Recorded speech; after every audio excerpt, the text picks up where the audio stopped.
건강한 치아가 건강한 삶을 만든다. 치아 매거진. 안녕하세요. 진행을 맡은 아나운서 송다함입니다.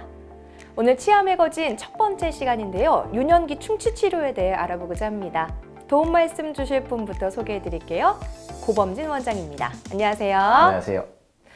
오늘 저희가 유년기 충치 치료에 대해서 좀 이야기를 나눠보려고 하는데요. 소아치과를 찾는 어린이 환자들은 주로 어떤 질환으로 내원을 하게 되나요? 아이들 같은 경우는 사실 어찌 보면 좀 단순한 이유로 병원에 내원을 합니다. 성인분들 같은 경우는 치아 자체의 질환인 충치를 이유로도 내원을 하시지만 치주 질환을 이유로 내원하시는 경우가 사실 상당히 많습니다.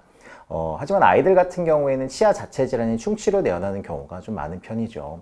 물론 다쳐서 외상으로 인해서 치아나 치아 뿌리가 부러지거나 아니면 과잉치라고 이가 좀 더 있는 경우들, 그걸 수술을 통해서 빼기 위해 내원하는 경우도 있고요. 최근에는 이 배열 같은 것들, 교정을 또 이유로 내원하는 경우가 많습니다. 하지만 압도적인 이유는 여전히 충치입니다. 성인은 치주 질환을 이유로 내원을 하게 되고 어린이 환자들은 주로 충치 치료를 위해서 병원에 내원하게 된다라고 말씀을 해주셨는데요. 그러면 충치로 내원하는 아이들이 갖고 있는 특징들이 따로 좀 있을까요?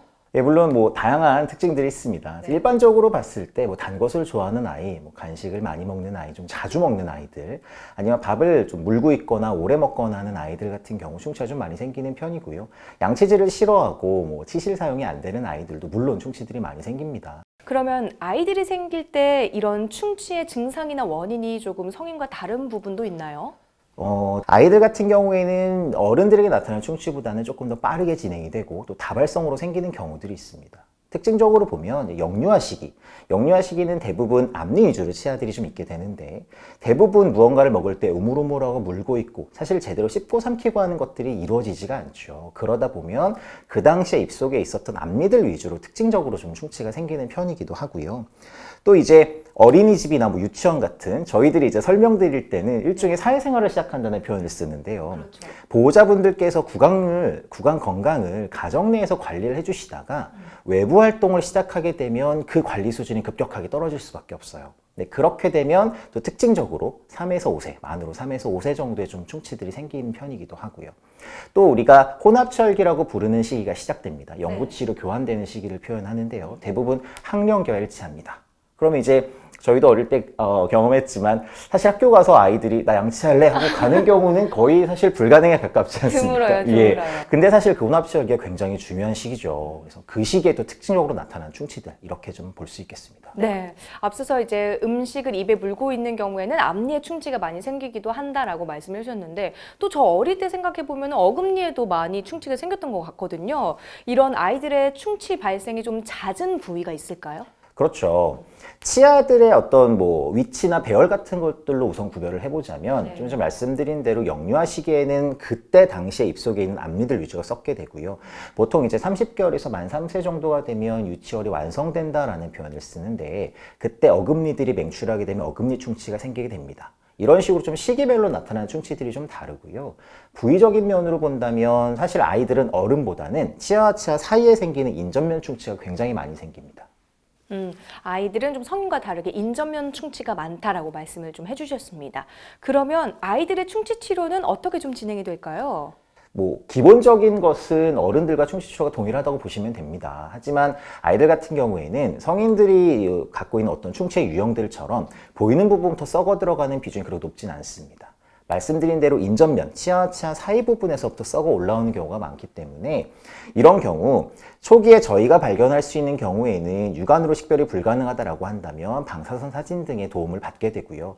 충치가 생겼다라고 하면 충치 부분을 제거하고 저희가 쓰는 충전제로 치아 부분을 수복하게 됩니다. 만약 충치가 신경까지 이완이 되었다라고 한다면 감염된 신경주들을 깨끗하게 청소를 하고 신경을 대신할 수 있는 약을 넣어주게 되고요. 그리고 어른과 동일하게 크라운을 씌우는 보철 치료로 마무리를 해주게 됩니다. 전반적으로는 성인의 치료와 좀 비슷한 점이 참 많은 것 같은데 그래도 아이들을 치료할 때는 이 부분이 좀 확연하게 다르다라고 한다면 어떤 부분이 좀 다를까요? 사실 아이들의 구강 내에 있는 치아를 치료할 때 사실 가장 어려운 점은 입을 벌리기까지가 어렵다는 거죠. 맞아요. 네. 달래고 이렇게 나중에는 사탕도 준다고 또 꼬셔야 되잖아요. 뭐 같이 오시는 보호자분들께서는 뭐 어르고 달래다가 야단치시기도 하고 많은 변화들을 겪으시는데요. 사실 어린아이들의 치아 치료 자체라기보다는 어린아이들이 발버둥 치고 울고 치과 치료를 거부할 수 있는데 그런 상황에서도 아이들이 견딜 수 있는 시간 내에 견딜 수 있는 한도 내의 치료를 아주 적절한 방법으로 잘 관리해 줄 수 있고 잘 또 앞으로 구강 관리에 건강에 도움이 되도록 만들어주는 상태를 수복시켜주는 것. 그게 아이들 치료의 가장 큰 특징이라고 할 수 있고요. 네, 좀 여러 가지 방법이 있을 수 있을 것 같습니다. 사실 저도 성인인 저도 치과를 간다라고 하면 덜컥 좀 겁이 나고 웬만하면 치과 치료 좀 미루려고 생각을 하게 되는데 우리 어린아이들은 정말 얼마나 무섭겠어요. 그래서 이렇게 치과를 가지 않으려면 가정에서 관리가 참 잘 되어야 될 것 같은데 가정에서 우리가 아이들의 치아 관리는 어떻게 해주면 좋을까요? 좀 어려운 질문이긴 합니다. 치과에 사실 아직 안 올 수 있는 방법이 있으면 좋겠지만 그것은 불가능할 거고요. 제가 좀 크게 구분지어서 좀 쉽게 설명을 드리자면 계속 말씀드린 대로 먹는 것과 닦는 것 두 가지로 나눌 수 있습니다. 우선 먹는 것은 단순하게 내가 지금 치아에 충치를 생기지 않게 만들겠다라는 것보다는 이 아이가 얼마나 건강한 식습관을 가지고 꾸준히 건강에 클 것인가에 초점이 맞춰야 합니다.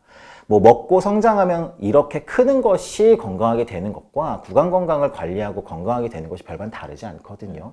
그래서 먹을 때와 먹지 않을 때를 구별해주고 또 먹는 것이 있다면 좀 좋지 않게 생각되는 것들, 단 것들이 주로 되겠죠. 그런 것들을 좀 줄이고 좋은 것들을 먹게 만드는 그런 일반적인 것들이 좀 더 중요하게 되고요. 닦는 것은 먹고 나면 바로 닦는 것이 사실 좋습니다. 요즘 뭐 이런저런 이론들이 많이 나오고는 있는데요. 대전제는 먹고 나서 안 좋아진 구강 환경을 빨리 깨끗하게 해줄수록 좋다 이것이고요. 뭐 추가로 보조적인 것들, 뭐 치실이나 치간 칫솔, 뭐 물로 청소하는 여러 가지 가글들 이런 것들까지 추가해주면 도움이 좀 많이 될 수 있겠죠. 네, 먹는 것과 닦는 것 두 가지로 좀 요점을 정리해 주셨습니다. 건강한 것을 먹고 그리고 또 항상 먹은 뒤에는 깨끗하게 양치질을 해서 환경을 깨끗하게 만들어주는 게 중요하다라는 말씀을 좀 해주셨고요. 그리고 또 올바른 식습관이 중요하다는 점까지 짚어주셨으니까 잘 유념하시길 바랄게요. 지금까지 고범진 원장과 함께 유년기 충치 치료에 대해서 알아봤습니다. 오늘 도움 말씀 고맙습니다. 감사합니다. 건강한 치아가 건강한 삶을 만든다. 치아 매거진. 오늘 첫 번째 시간은 유년기 충치 치료에 대해 알아봤습니다. 다음 이 시간에는 유치 발치의 적절한 시기가 언제인지 알아보는 어린이 유치가리에 대해서 알아보도록 할게요. 저는 이만 여기서 인사드리겠습니다. 시청해주신 여러분 고맙습니다.